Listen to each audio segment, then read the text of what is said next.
1 Samuel, chapitre 11. Nachash, l'ammonite, vint assiéger Jabès en Galaad.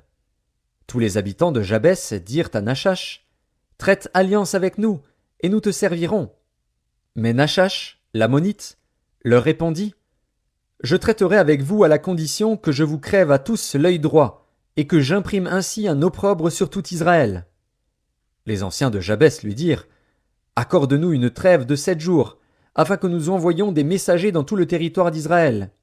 Et s'il n'y a personne qui nous secourt, nous nous rendrons à toi. » Les messagers arrivèrent à Gibéa de Saül, et dirent ces choses aux oreilles du peuple.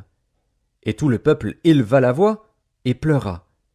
Et voici, Saül revenait des champs, derrière ses bœufs, et il dit, « Qu'a donc le peuple pour pleurer ?» On lui raconta ce qu'avaient dit ceux de Jabès. Dès que Saül eut entendu ces choses, il fut saisi par l'Esprit de Dieu, et sa colère s'enflamma fortement. Il prit une paire de bœufs, et les coupa en morceaux, qu'il envoya par les messagers dans tout le territoire d'Israël, en disant, « Quiconque ne marchera pas à la suite de Saül et de Samuel aura ses bœufs traités de la même manière. » La terreur de l'Éternel s'empara du peuple, qui se mit en marche comme un seul homme. Saül en fit la revue à Bézek.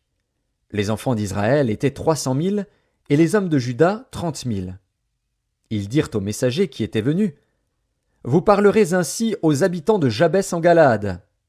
Demain vous aurez du secours, quand le soleil sera dans sa chaleur. » Les messagers portèrent cette nouvelle à ceux de Jabès, qui furent remplis de joie, et qui dirent aux Ammonites, « Demain nous nous rendrons à vous, et vous nous traiterez comme bon vous semblera. » Le lendemain, Saül divisa le peuple en 3 corps.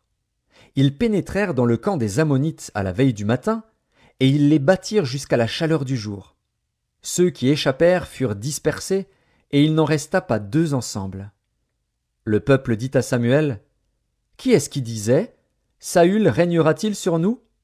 Livrez ces gens, et nous les ferons mourir. » Mais Saül dit, « Personne ne sera mis à mort en ce jour, car aujourd'hui l'Éternel a opéré une délivrance en Israël. » Et Samuel dit au peuple, « Venez, et allons à Gilgal, pour y confirmer la royauté. » Tout le peuple se rendit à Gilgal, et ils établirent Saül pour roi, devant l'Éternel, à Gilgal.